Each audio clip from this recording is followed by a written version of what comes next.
Knowledge is power. We're going to show you a video from a New York City doctor. It's going to change how you think about this whole thing. His name's David Price. He works at one of the best hospitals in Manhattan and is on the front lines in the fight against coronavirus. We're extremely grateful for his work. What he says in this video is going to help you understand how the virus actually infects you and what you need to do to stop it from getting into your body. And here he is in his own words.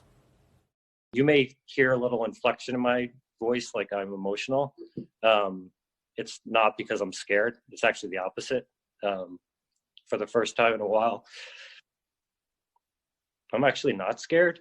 I work at probably the premier hospital in New York City. Our hospital is almost exclusively a COVID-19 hospital. But we're learning and we know a lot. And what I want you guys to know is that every single day we're getting better. We know more.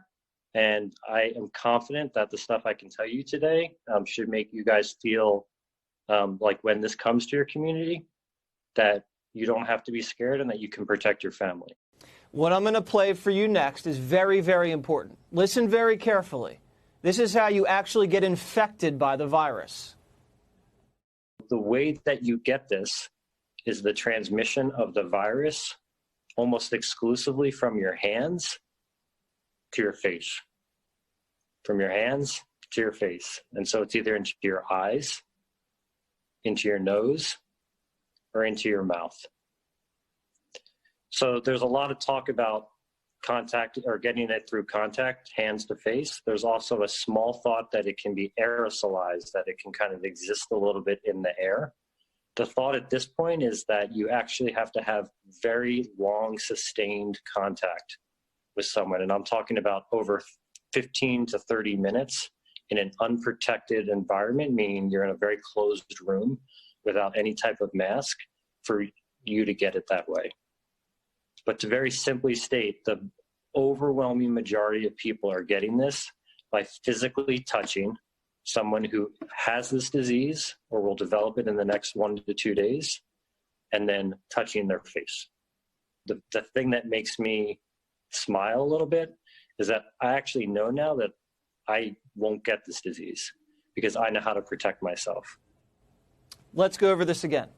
You get the virus when your hands touch an infected person or an infected surface, and then you touch your hands to your face. Don't do that.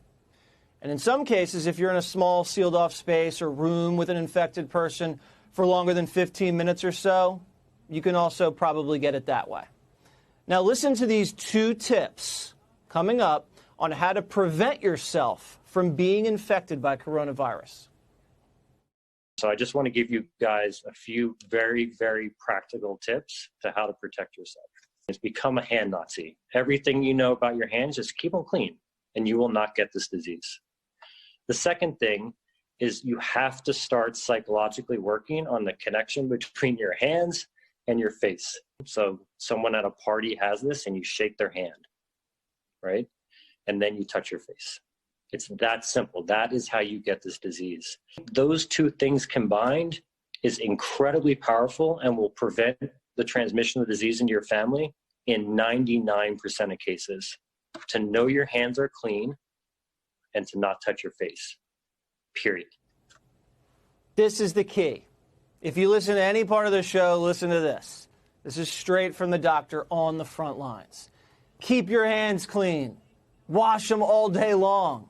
Carry hand sanitizer wherever you go. You know, use your elbows or your shoulders to open doors, whatever. If you need to touch something like a grocery store cart, use the hand sanitizer before and afterwards. And please stop touching your face. That's how the virus transmits from your dirty hands into your body. It gets in your eyes, your nose, your mouth. So just be aware of where your hands are at all times. Wearing a mask is one way to train yourself to not touch your face. You know, you can wear a mask if you want, but just don't hoard them. Do not shake people's hands. You can go outside, but just keep 6 feet distance apart from people just to be safe. And when you sneeze or cough, just do it in your elbow, not in your hand, or definitely just not out in the air. And shrink your social circle. The people that are keeping large social circles right now are at a much higher risk. Sitting in a small area with someone outside that circle with the door or window closed, not a good idea.